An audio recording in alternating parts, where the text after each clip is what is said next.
한성조약 1884년의 갑신정변 뒤처리를 마무리 짓기 위하여 일본과 맺은 조약. 개항 이후 조선 내에서는 정치적 격변이 자주 일어났다. 이모군란, 갑신정변이 대표적이다. 이러한 사건이 발발할 때면 청나라와 일본이 관련되고 두 나라의 대립이 이루어졌다. 이모군란 때에는 청나라 군대가 들어와 대원군을 납치해가는 등 조선 내에서 세력을 키웠다. 일본은 반대로 공관이 불타고 인명피해까지 나는 등 피해를 당했다.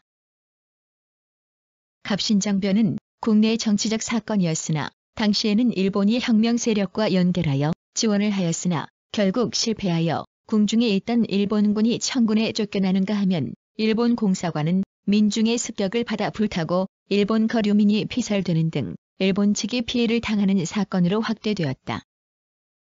위의 두 사건에서 청일 양국이 연루되면서 일본 측이 일방적으로 피해를 당하고 조선에서 위축되는 결과가 초래되자 일본은 강경한 자세로 이에 대응하여 잃어버린 세력을 회복하고자 하였다. 그러나 청나라는 월남에서 프랑스와 충돌하고 있던 터라 일본과는 평화롭게 사건을 해결하기를 바라고 있었다. 이러한 국제적 분위기를 이용하여 일본은 군사를 이용하여 조선과 조약 체결을 강행하였다. 일본은 갑신정변을 피해 일본으로 귀국한 다케조의 죽첨진일랑 공사를 조선으로 보내 예비교섭을 추선하였다.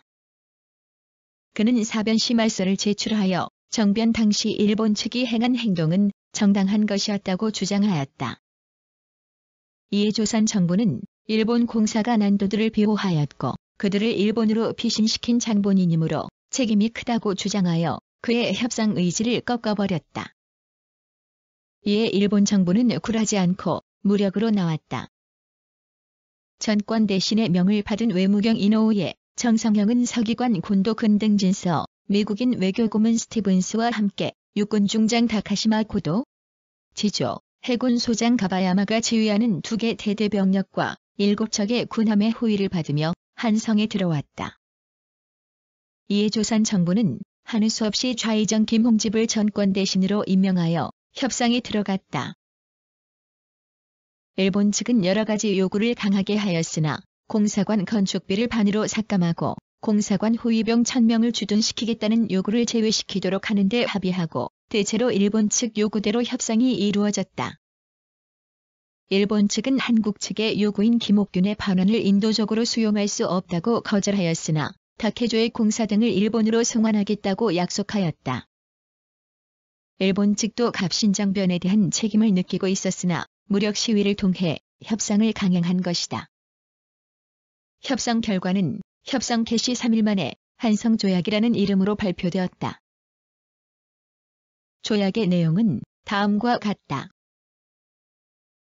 제1조선국은 국서를 일본에 보내 사의를 표명한다.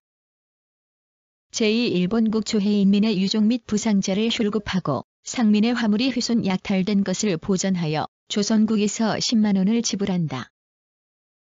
제3 이소바야시 기임대위를 살해한 흉도를 사문 납포하여 엄벌에 처한다.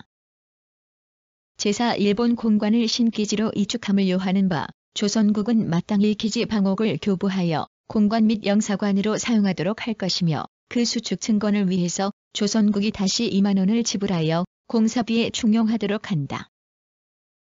제5 일본 호위병의 영사는 공관 부지를 택하여 정하고 이모송약 제5관에 따라 시행한다. 별단 1. 약관 제2사조의 금액은 일본 화폐로 계산할 것이며 3개월을 기하여 인천에서 완불한다. 2. 제3조의 흉도를 처단함은 입약 이후 20일을 기한으로 한다. 한성조약을 체결함으로써 일본은 단숨에 2가지를 해결하였다. 첫째는 조선의 정변 과정에서 일본 측이 입은 피해를 보상받았다. 가해자도 처벌토록 하는 데 성공하였다. 둘째는 조선에서 실추된 일본의 세력을 회복하였다. 그동안 청나라에 밀려 조선 정부의 위세를 발휘하지 못하다가 청이 국제관계에서 곤경에 빠진 시기를 이용하여 조선 정부에 강압할 수 있는 위세를 회복한 것이다.